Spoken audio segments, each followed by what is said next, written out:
मंडळी, धनंजय मुंडेंचं मंत्रिमंडळात कमबॅक होणार का याची जोरदार चर्चा राजकीय वर्तुळात सुरू आहे। या चर्चेला तोंड फुटलं ते अमित शहांसोबतच्या त्या भेटीनं, ज्याला योगायोग म्हटलं जातंय। पण राजकारणात योगायोग खूप कमी असतात, पण टायमिंगनं घडून आणल्या गेलेल्या गोष्टी जास्त असतात। आता टायमिंग बघा, इकडे महाराष्ट्रात माणिकराव कोकाटेंची विदाई सुरू होती, अगदी त्याच वेळेला धनंजय मुंडेंनी दिल्लीत अमित शहांची भेट घेतली। त्यामुळे कोकाटेंच्या रिकाम्या झालेल्या जागेवर वर्णी लागावी म्हणून धनंजय मुंडेंनी फिल्डिंग लावल्याची चर्चा सुरू आहे। तेवढ्यात धनंजय मुंडेंना रोखण्यासाठी विरोधक सुद्धा मैदानात उतरले। सुप्रिया सुळेंनी कडाडून विरोध करताना सांगितलं, धनंजय मुंडेंना जर मंत्रिपद दिलं तर थेट बीडमध्ये येऊन उपोषण करेल।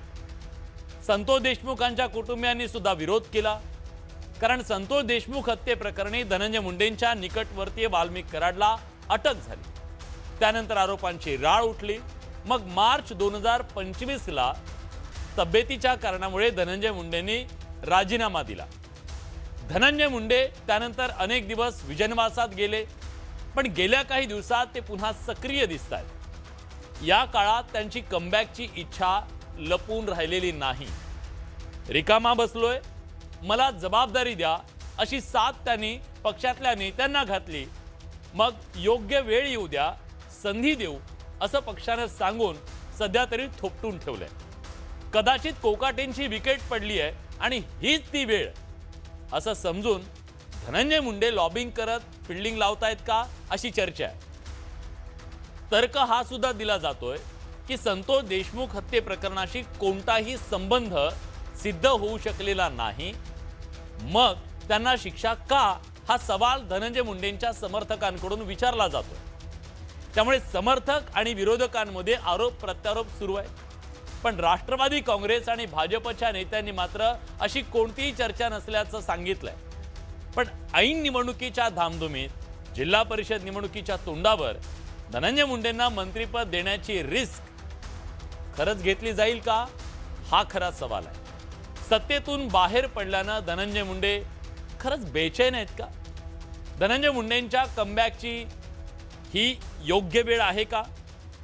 आणि सगळ्यात महत्त्वाचं, खरंच धनंजय मुंडेंचं कमबॅक होईल की ती आशा आता धुसर झाली आहे, की धनंजय मुंडेंची ही सगळी फिल्डिंग मंत्रिमंडळात जाण्यासाठी नसून भाजपमध्ये जाण्यासाठी आहे, असा जो दावा केला जातोय त्यात तथ्य आहे। चला, या सगळ्या मुद्द्यांची आज आपण चर्चा करणार आहोत।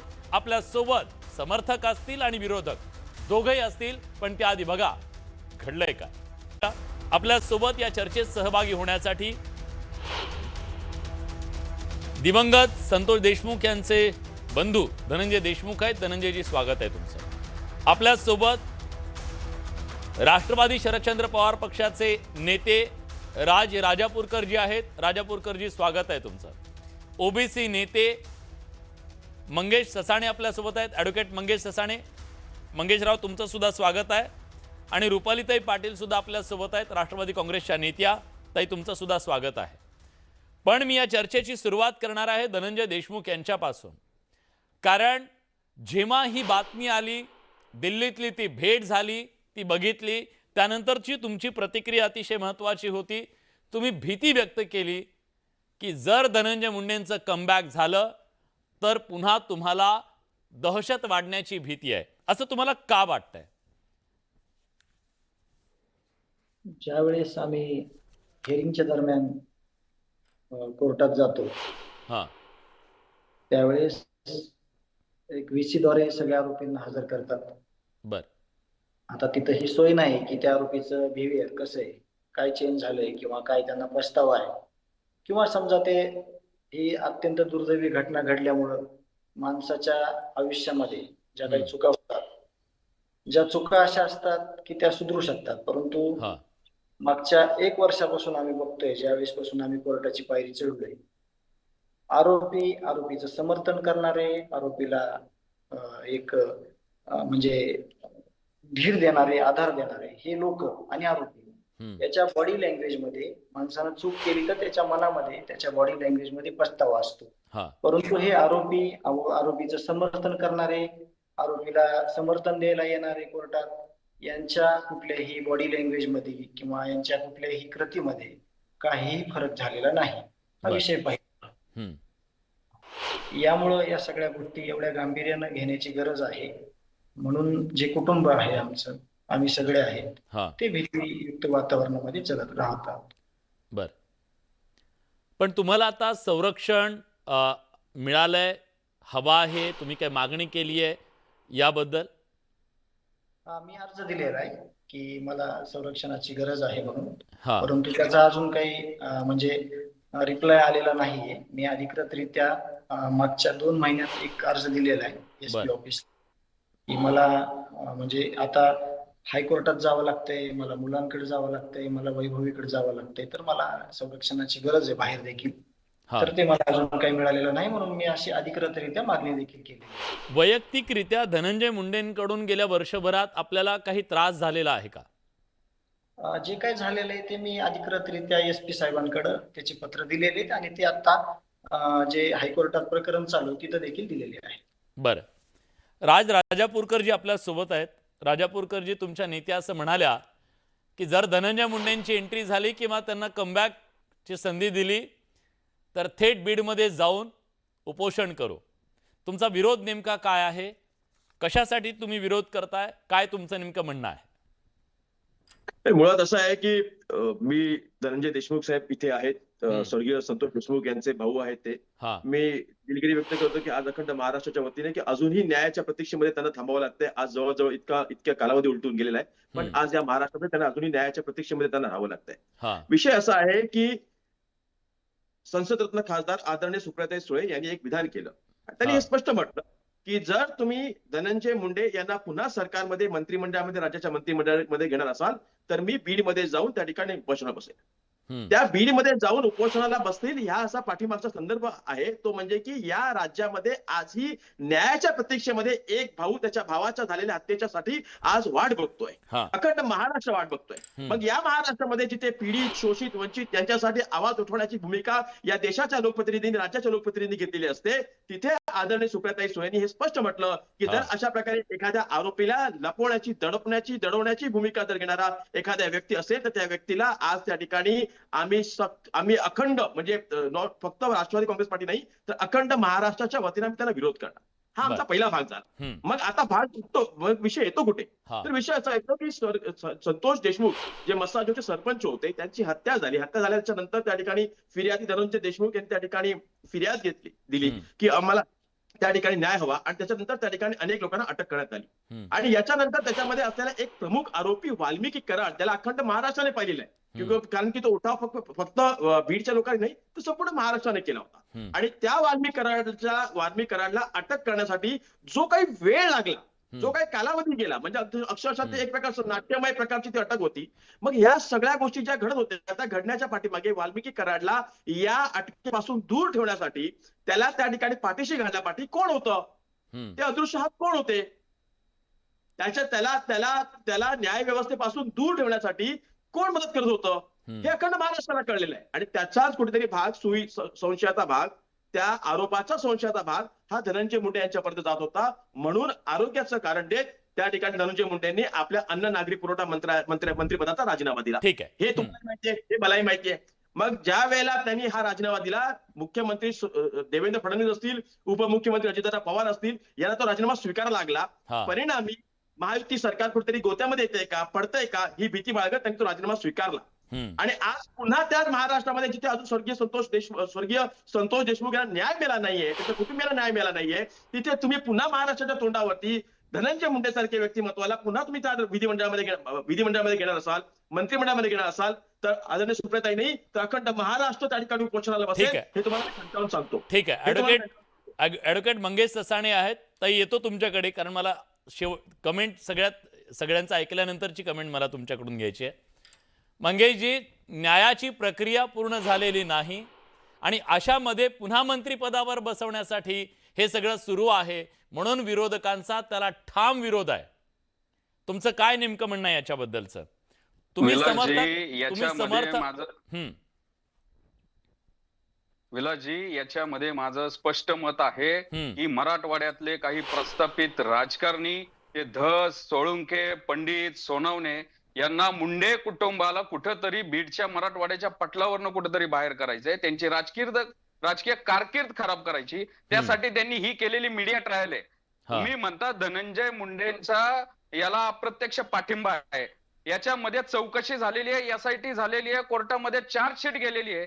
कोणत्या आरोपींनी कन्फेशन मध्ये सांगितलंय की आम्हाला याच्यामध्ये धनंजय मुंडेंनी मदत केली आहे? हम्म. कोणत्या इलेक्ट्रॉनिक एव्हिडन्स मध्ये, परिस्थितीजन्य पुरावामध्ये धनंजय मुंडेंचं नाव आलंय चौकशी समितीमध्ये? हम्म. तुम्ही जा ना कोर्टामध्ये. तुम्हाला वाटतं तर 156 करा की बाबा असा आरोपी करा. तर तुम्ही मीडिया ट्रायल करायची. आणि मला मुळामध्ये जे प्रकरण झालं संतोष देशमुख यांच्या प्रकरणाबाबत आम्हाला सहानुभूती आहे, आम्ही दुःख व्यक्त केलंय. पण याच्यामध्ये विक्टीम संतोष देशमुख झाले ना. आता विक्टीम कोण होता ते? तर हे धनंजय देशमुख विक्टीम होता. ते पहिल्यांदा धनंजय देशमुखांचं म्हणणं असं होतं या जातीपातीचं राजकारण आहे, खंडणीच्या विषयात झालेलं आहे. हा. आता त्यांची जी भाषा आता बदललेली आहे. मी खेदाने म्हणतो, कारण की ठीक आहे, भाऊ गेलाय, त्याला न्याय मिळावा, मी त्यांच्या दुःखात सहभागी आहे. पण आता धनंजय मुंडेंचा मोहरा करून हे प्रस्थापित राजकारणी मुंडे कुटुंबियाला आणि मुंडे घराण्याला तिथनं राजकीय दृष्ट्या त्याचं चारित्र्य हनन करून संपवण्याचा प्रयत्न करतात. राहिला विषय, आता मी राजापूरकरांनी जे सुप्रियाताईंचं सांगितलं, हा. मला खरंच हसायला येतंय. याच सुप्रियाताईंचा आता एक व्हिडिओ दाखवतो मी. महाराष्ट्र सरकारचा इंकम पवारांचा विषयच येत नाही. पार्थ पवारांनी 2000 कोटीचा पुण्यामध्ये घोटाळा केला. त्यांच्या लाडक्या दादाचा लाडका पार्थ याच्यामध्ये आमाडिया कंपनीचा 99% पार्टनर आहे. पहिल्याच दिवशी सुप्रिया सुळे त्याला क्लीन चिट देतात आणि काय म्हणतात, ते पार्थचा संबंधच येत नाही, तो माझ्याशी बोलला आणि आत्या माझा काही संबंध नाही. आणि मग त्याच सुप्रियाताई तिथं उपोषणाला नाही बसत. आपल्या लाडक्या दादाच्या, तुम्ही विरोधी पक्षात आहात ना, मग अजित पवारांच्या राजीनाम्याला सुप्रियाताई तुम्ही का नाही बरं बसत त्यांच्या घरासमोर? त्यामुळं कुठंतरी एका ओबीसी घटकातला, एका विमुक्त जातीमधलं कुठला तरी एखादं नेतृत्व आहे, त्याला प्रतिनिधित्व मिळलंय. सगळ्यांनी काय केलं? धनंजय मुंडेंचा राजीनामा कधी झाला माहितीये विलासजी? ज्या वेळेस त्या संतोष देशमुख मी येतो राजापूरकर फोटो व्हायरल झाला, आरोपीला जात नसते हे लक्षात ठेवून चला. एखादा माणूस आजारी आहे, याच्या पुढे जाऊन मला बोलायचं, मी बोलणार नव्हतो. एकच मिनिट राजा, एक एक जण बोला आणि वैयक्तिक नको प्लीज. म्हणजे मुंडेचं नाव असं नसेल, एक जण प्लीज. मुंडे आहे असं मी ठाम सांगतो. हे लक्षात घ्या मंगेशजी. आणि एकच गोष्ट सांगतो मंगेश, एकच गोष्ट सांगतो मंगेश, एकच गोष्ट सांगतो तुम्ही एक मिनिट मंगेशजी मी येतो. फक्त त्यांचं म्हणणं काय ऐकू द्या. तुम्हाला बहुतेक ते काउंटर करतायत, पटकन तुम्ही काउंटर करा, मी उत्तर घेतो. हा, माझा विषय होता की कुठल्याही आरोपीला, कुठल्याही दहशतवाद्याला, कुठल्याही खुनाला जातपात नसते, कुणी असतो. माझं म्हणणं एवढंच आहे की आज ज्या पद्धतीने ही चौकशी चालू आहे आणि चौकशीच्या ससेमिरा आदरणीय धनंजय मुंडे साहेबांपर्यंत गेला होता, मग आपण ती गोष्टीसाठी त्यांनी राजीनामा दिला होता, मग त्यांना पुन्हा मंत्रिमंडळामध्ये घेण्याचा अट्टहास का? कशासाठी? कुणासाठी? मी उत्तर घेतो. मला ताईंकडे पण जायचंय. मंगेशजी थोडक्यात उत्तर द्या, मला ताईंचं कमेंट घ्यायची याच्यावर.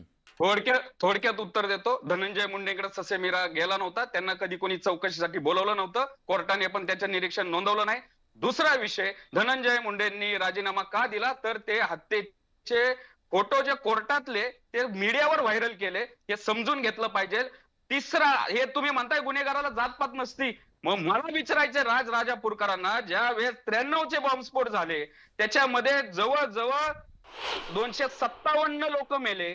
या 93च्या बॉम्बस्फोटामधले जे गुन्हेगार होते, या गुन्हेगारांचं वकीलपत्र घेतलंय माजिद मेमन यांनी. आणि या माजिद मेमनना या राजापूरकर यांचा राष्ट्रवादी शरद पवार पक्षाने राज्यसभेचं उमेदवारी दिली.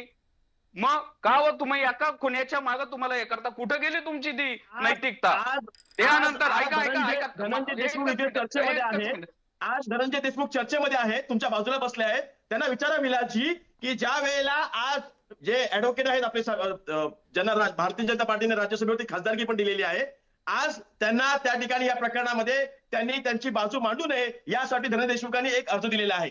विषय असा आहे तो की ते कोण आहेत, धर्माने कोण आहेत, जातीने कोण आहेत, विषय जातीपातीचा नसतो. ऍडव्होकेट उज्ज्वल माझी निकमांच्या केव्हा बद्दल तुम्ही म्हणता, मी तो मुद्दा घेतो. मी हे बघा, तुम्ही नाही करू शकत नाही. आरोपीला आरोपीचं 5 सेकंदात माझा एक फक्त मुद्दा 5 सेकंदात एक मुद्दा मांडायचा राहिलाय माझा. प्लीज पटकन, कारण मला ताईंकडे जायचं. सुप्रिया सुळे, माझं स्पष्ट मत आहे, सुप्रिया सुळे त्यांचा लाडका पुतण्या रोहित पवारसाठी मंत्रिपदाचं बुकिंग करतात ते, त्यामुळे ते उपोषणाला आणि धनंजय मुंडेंना विरोध करतात, बाकी काही नाही. हा माझा स्पष्ट आरोप आहे. आता ते पडद्यामागचे काय त्याच्या मागचं मला माहित नाही, रुपालीताईंना मी विचारणार आहे.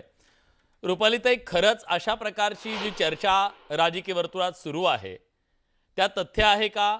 माणिकराव कोकाटेंच्या रिक्त जागेवरती आपलं घोंगडं टाकण्याचा धनंजय मुंडेंकडून प्रयत्न सुरू आहे का? आणि एक जर लक्षात असेल तर घ्या, तुम्ही त्यांना या- घेणार आहात का? एक लक्षात घ्या, या डिबेटमध्ये हम्म. धनंजय भाऊ देशमुख आहेत, त्यांच्या भावाची निर्घुण हत्या झाली आहे. निश्चित मेहरबान कोर्ट जे आरोपी आहेत त्या गुन्हेगारांना शिक्षा देणार. हम्म. याच्यामध्ये या राजकीय लोकांनी आपल्या देशमुख कुटुंबाच्या याचा फायदा घेण्याची गरज नाहीये. राजापूरकर जे आमचे सहकारी बंधू आहेत, तुम्ही कुठल्या यांनी संशयाची सुई सांगताय? आज जे ऍडव्होकेट ससाने भाऊनी सांगितलं, मी त्यांच्याशी अंशतः मान्य आहे. का तर लक्षात घ्या, तुम्हाला तुमच्या संशयावर म्हणजे राजकीय लोकांच्या संशयावर, त्यांच्या कुठल्या आरोपावर खटले चालत नाही. आजचा तुम्हाला ताजं उदाहरण, कोकाटेंनी जे काही 95 साली केलं त्याच्यावर मेहरबान कोर्टाने त्यांना जिल्हा न्यायालयाने शिक्षा ठोठावली. मग अशा वेळी तुम्ही सांगणार की नाही आमचा न्यायालयावर विश्वास आहे, आणि इतर वेळी स्वतःचे जे मनचाही आरोप आहेत त्याला जर कुणी कागदावर घेतलं नाही, त्याच्यावर कारवाई करू शकले नाही संविधानाने, मग सांगणार नाही या सरकारनी असं केलेलं आहे, मग धनंजय मुंडेंनीच मारलेलं आहे. मुळामध्ये धनंजय मुंडे यांचा देशमुखांच्या हत्येशी कुठलाही संबंध नाही, हे कायद्याने सांगितलं. आम्ही मंगेश ससानेनी, तुम्ही नाही. आता राजापूरकर यांना काय झालेलं आहे की जी राजकीय तिथली जी धेंड आहेत त्यांना फक्त पोळी भाजून घ्यायची, गुन्हेगाराला जात नसते तर नसते. मग तुम्ही राजकीय लोक त्या गुन्हेगाराला, तो या जातीचा किंवा जे वारले ज्यांचा खून झालाय ते या जातीचं, का तुम्ही ही पोळी भाजताय?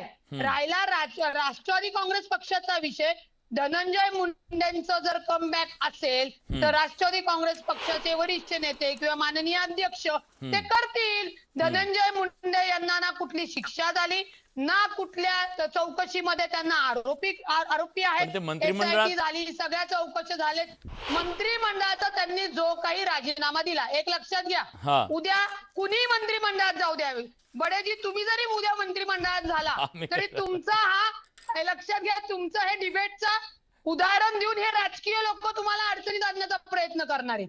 ही घाण सवय लावलेली आहे. मुळामध्ये सुप्रियाताईंनी हे वक्तव्य करणं तरी मला चुकीचं वाटतं की धनंजय मुंडेंना जर मंत्रिमंडळात घेतलं तर मी बीडमध्ये जाऊन आंदोलन करेल. निश्चित आंदोलनाचा त्यांना अधिकार आहे, परंतु ते आंदोलन कशासाठी आहे आणि त्याचा विचार राष्ट्रवादी काँग्रेस पक्षाने किंवा महायुतीने करायचा का नाही, हा कायद्याने त्याचा विचार केला जाईल. ठीक आहे. राजापूरकरजी, माझ्या भगिनी, एकच मिनिट, माझ्या भगिनी रुपालीताईंनी जे आता मत मांडलं, माझं अत्यंत प्रामाणिक मत एवढंच आहे की सुप्रियाताईंचं जे विधान गेलं ते ह्यासाठी गेलं की महाराष्ट्राच्या जनतेला न्याय मिळाला पाहिजे. या महाराष्ट्रातली जनता जी शोषित, पीडित, वंचित आहे त्यांना न्याय मिळाला पाहिजे, एवढीच भावना आहे. आता याच्यामध्ये कोण आरोपी आहे कोण आरोपी नाही या न्यायव्यवस्था ठरवेल ना. एक लक्षात घ्या, न्याय निश्चित मिळाला पाहिजे. मी पहिलं स्टेटमेंट काय केलेलं आहे, गुन्हेगारांना शिक्षा होणार. तुम्ही म्हणता म्हणून नाही धनंजय मुंडेंना शिक्षा करू शकत. विरोधक म्हणून किती टाव फोडो, पण त्यांनी राजीनामा दिला. शोषितांना वंचितांना निश्चित न्याय मिळाला पाहिजे. मी दोघांनाही थांबवतो. एक कळीचा मुद्दा जो आता ऍडव्होकेट मंगेश ससाणी यांनी मांडला आणि तोच मला धनंजयजींना विचारायचा आहे. धनंजयजी, सुरुवातीला अशा प्रकारे सांगितलं गेलं की हा सगळा जो तपास झाला त्या तपासाला प्रभावित ते करू शकतात, जोपर्यंत चार्जशीट होत नाही किंवा या सगळ्याचा तपास होत नाही तोपर्यंत त्यांनी बाजूला राहायला हवं. चार्जशीट झाली, त्या चार्जशीटमध्ये तपास झाला, त्या तपासामध्ये त्यांची कुठली इन्व्हॉल्वमेंट समोर आलेली नाही, म्हणून त्यांना परत घ्या, अशा प्रकारची मांडणी केली जाते. जर समजा त्यांची कुठलीही किंवा तुमच्या माहितीमध्ये आली असेल किंवा तपासावर तुमचा आक्षेप असेल, काय तुमचं नेमकं म्हणणं आहे? विरोध नेमका कशासाठी हे स्पष्ट व्हायला हवं. आवाज येतोय का? हो, येतोय. हा. याच्यामध्ये यांना बोलायला काही जात नाही. राजकीय बोलणं मी ऐकून खूप कंटाळलोय. परंतु घात झालाय, आयुष्य उद्ध्वस्त झालंय ते माझ्या कुटुंबाचं. हो. आणि संतोष अण्णा देशमुख यांचा भाऊ आहे हे मी सिद्ध केलंय की मी त्याचा भाऊ आहे, मी लढतोय, न्याय मागतोय. हो. तसं हे सगळे आरोपी आहेत ना, हे कुणाच्या आश्रयाखाली राहिले, ह्यांच्या एकत्रित प्रॉपर्टी आहेत, एकत्रित सगळं ह्यांचं काम आहे. आणि तसं ऍप्लिकेशन मध्ये सुद्धा भरपूर दिलेलं आहे. काही गोष्टी मला तुम्हाला देखील अशा शेअर करता येत नाहीत, बोलता येत नाहीत. परंतु कुणाच्या जीवावर हे सगळं केलं, कुणाच्या ऑफिस मधून सगळ्या धमक्या दिल्या, कुणाचं ऑफिस होतं जिथं 29 जुलै 2024 ला मीटिंग झाली, कुणाच्या सांगण्यावरून ह्या सगळ्या गोष्टी झाल्या, कुठल्या ऑफिस मधून हे सगळं कटकारस्थान झालं, याची माहिती बडे साहेब तुम्हाला देखील माहित असेल. आणि मला तुम्हाला एक बोलायचंय की तुम्ही, मला आठवतंय मी आणि वैभवी ज्यावेळेस तुमच्या समोर बसलो आणि तुम्ही जे अश्रू ढाळले आणि आमच्या वैभवीचे आणि माझ्या अश्रू जे तुमच्या डोक्यात घेतले, डोळ्यात घेतले, ते अजून देखील मला असं नाही वाटत की तुमचे उतरले असतील. हे बोलणं किंवा व्यक्त होणं ह्या गोष्टी चालत राहतील. परंतु आम्हाला न्याय पाहिजे, आम्ही न्यायाच्या भूमिकेत आहोत. आणि काही गोष्टी तुम्हाला देखील आम्हाला सांगता येत नाहीत, काही तपासाचे भाग म्हणून सप्लिमेंटरी चार्जशीट तयार होत आहे. त्याच्यामुळं आम्ही तिथं सगळ्या गोष्टी स्पष्ट केलेल्या आहेत. एवढंच आहे की याचं कुठंही राजकारण होत नाही. सगळ्या स्तरातले, सगळ्या जाती धर्मातले लोक ह्या कुटुंबासोबत आहेत. याचं स्पष्टीकरण देत बसलं तर आरोपीचे काही लोक त्या लोकांकडे जातील आणि की इथं पुन्हा जात धर्म करत बसतील. म्हणून आम्हाला काही गोष्टी शेअर करता येत नाहीत, मला काही बंधन आहेत म्हणून मी सांगत नाही. मी सगळ्यांना विनंती करतो की आमच्या कुटुंबाच्या न्यायाच्या भूमिकेमध्ये सगळ्यांनी नुसतं बोलून नाही तर तन मन धनाने राहावं आणि न्याय मिळवून द्यावा, हे माझं म्हणणं आहे. ठीक आहे ताई, सध्याची सगळी परिस्थिती बघताय, आक्रोश आहे, आजही कुटुंबाच्या मनात ती भीती आहे, दहशत त्यांना वाटते. आणि सगळ्यात महत्त्वाचं म्हणजे न्यायाची जी प्रक्रिया आहे ती प्रक्रिया बाधित होऊ शकते आणि त्यामुळे न्यायाची प्रक्रिया पूर्ण होईपर्यंत या सगळ्या गोष्टींना आमचा विरोध असेल असं त्यांचं म्हणणं असेल तर मग त्यांचं चुकलं काय? कारण सरकार म्हणून तुमची जबाबदारी आहे की त्यांना फ्री अँड फेअर म्हणजे तसं वातावरण देणं किंवा तो विश्वास देणं. तर त्यांना तसं वातावरण देण्यासाठी त्यांच्या घरावर जे संकट झालं, जो त्यांच्या भावाचा निर्गुण खून झाला, त्याच्यामध्ये तुम्ही बघितलं असेल की कुठेही तपासाला साधे म्हणजे कुठली मुभा दिलेली नाहीये. उलट तातडीने महायुतीने पोलीस जी बीडची परिस्थिती आधीची होती, आता एक लक्षात घ्या, ते बोलताना बोलून गेले की कोणाच्या मिटिंगा झाल्या, कोणाच्या प्रॉपर्टी बरोबर होत्या, कोण संबंधातले होते. आता जे आरोपी आहेत ते आरोपी आणि धनंजय मुंडे यांचे संबंध हे सगळ्या महाराष्ट्राला माहिती आहेत. त्याच्यामुळे ज्यांनी त्यांच्यावर जे आरोप ठेवण्यात आलेले आहे तो गुन्हा या ठराविक यांनीच करायला लावला, हे सिद्ध होऊ शकत नाही. निश्चित त्यांना न्याय मिळणार, मेहरबान कोर्टाकडनं न्याय मिळणार. परंतु एक लक्षात घ्या, मी धनंजय भाऊ यांना काही बोलू शकत नाही कारण का त्यांच्यावर आलेले संकट हे फार मोठे, त्यांची लेकरं बाळ, या सगळ्या गोष्टी हे निशब्द आहेत आपण त्या गोष्टीमध्ये. पण ह्या घटना ज्याच्याशी धनंजय मुंडे यांचा कोणताही संबंध नाही, फक्त तो संबंध लावण्यात आणि राजकीय लोकांना त्याच्यामध्ये फायदा घेण्यासाठी जर होणार असेल तर हे सुद्धा कायद्याने चुकीचं आहे. आणि तिथे त्यांची प्रक्रिया चांगल्या पद्धतीने चालावी, चार्जशीट व्हावी म्हणूनच धनंजय मुंडे यांनी राजीनामा दिला ना. त्याचे पेपर सगळे कोर्टात गेलेले आहेत, त्याच्यामध्ये जर त्यांचा कोणताच संबंध दिसून कायदेशीर एवढी घाई काय आहे, एवढी घाई काय आहे असा पण प्रश्न विचारला जातो. आणि मी तुम्हाला ऍडव्होकेट ससाणे जर तुम्हाला पण विचारतोय, एवढी घाई काय आहे? घाईचा विषयच नाहीये. एक लक्षात घ्या, एक खटला चालतोय, तो खटला कायदेशीर पद्धतीने जाणार आणि मंत्रिपदाचा कोकाट्यांचं जे काही पद आता राजीनामा घेतलेला आहे, त्यांना जी कोर्टाने शिक्षा दिली म्हणून त्याच्यामध्ये पक्षाची ही प्रक्रिया आहे. आपण हे लक्षात घेतलं पाहिजे की कोणीतरी खून केलाय हे राजापूरकरांना वाटतं किंवा हा संशय, म्हणून धनंजय मुंडेंना मंत्रिपद देऊ नये. तर उद्या राजापूरकर भाऊंच्या जर हद्दीत काही झालं तर मी म्हणायचं त्यांनीच ते केलंय, त्यांना तातडीने पक्षातनं निलंबित केलं पाहिजे. ही मागणी योग्य राहील का? विलासजी, हा विलासजी, बोला एक बोला. मिनिटं. विलासजी, या राज्याचे मुख्यमंत्री सन्माननीय देवेंद्र भाऊ फडणवीस यांनी म्हटलं होतं की स्वच्छंद चरित्राचे, चरित्रवान आणि अत्यंत सुसंस्कृत सुजनशील असे मंत्री या राज्याच्या विधिमंडळामध्ये, मंत्रिमंडळामध्ये असणार. बरोबर. त्याच्यापैकी आता कालपर्यंत एक माणिकराव कोकाटे यांचा राजीनामा गेला. तो अजितदादा पवार यांच्या पक्षाचे होते. त्यांनी काय राजीनामा दिला हे तुमच्या चॅनलवरती पाहिलेला आहे. याच्या अगोदर एक राजीनामा दिला, तो होता धनंजयभाऊ देशमुखांनी. तो त्यांनी धनंजय मुंडेंनी तो त्यांनी का दिला हे त्यांना माहिती आहे. आज अख्ख्या महाराष्ट्राने पाहिलेलं आहे. मग या सगळ्या गोष्टी होत असताना मी म्हणत नाही ना ते नाही, आरोप आहेत करून. मी त्यांनी विचारतो हा मुद्दा. मला माहिती आहे तुम्हाला काय विचारायचंय. ताई, त्यांचं म्हणणं आहे तुमच्याकडे स्वच्छ चेहरे नाहीयेत का असं त्यांना सुचवायचंय. त्यांना म्हणा एकानंतर एक तुमच्याकडे विकेट गृहमंत्री- पडतायत. एक्झॅक्ट ऐका, ज्या काही या गोष्टी राजकारणाच्या ह्याच्यात नव्हत्या, कोकाटेंची केस ही 1995 मधली. ते मंत्री कधी झालेत? 2024 मध्ये. देशमुख साहेब गृहमंत्री होते, 100 कोटीचा आरोप झालता. ते तुमच्या पक्षात आहेत ना, तेव्हा चालले का तुम्हाला? तुमचं कुठे गेलं चारित्र्य? तुमच्या कुठे राज्याच्या गृहमंत्रीला जेलमध्ये थांबावं लागलं. आता मग जर बोलायचं झालं ना तर म्हणजे सगळंच निघू शकतं. त्याच्यामुळे आपण राजकारण्यांनी काय बोलावं आणि किती कायदेशीर बोलावं याचं भान ठेवणं गरजेचं आहे.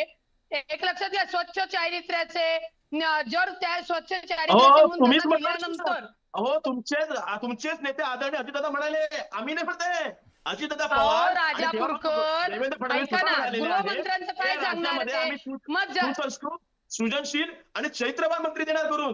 मग आम्ही जर ते मागितलं, नक्कीच. या जनतेने जर ते नाही. मागितलं तर आमचं काय चुकलं? नाही, पण 95 मध्ये राजकारणात टायमिंग खूप महत्वाचं असतं. राजकारणात टायमिंग खूप महत्वाचं लक्षात घ्या. असतं. निवडणुका Timing जरी रुपाली खूप महत्त्वाचं आम्ही असतं. मागितलं तुम्ही तर घेणार आहात का सुपारी रिस्क टाकतो. आता निवडणुकीच्या तोंडावर घेण्याची? एक लक्षात घ्या, जो कुणाला मंत्रीपद द्यायचं नाही ठीक आहे. द्यायचं हा सगळा वरिष्ठ नेत्यांचा अधिकार आहे. 1995 मधल्या केसचा नाही, ठीक आहे, निकाल तो तुमचा अधिकार आहे. 1924 त्याच्याबद्दल काही साली दुमत काय नाहीये. लागेल? हे तुमचा- राजापूरकरांना असं म्हणणं एवढंच आहे. बहुतेक ठीक आहे, कळलं तुमचा नाही. अधिकार आहे. त्यांना मिनिटं. पण स्वर्गीय संतोष महाराष्ट्राच्या मनातली भावना सुद्धा महत्वाची आहे आणि ती भावना पण तुमच्यापर्यंत नक्की पोहोचली असेल अशी आशा करूया.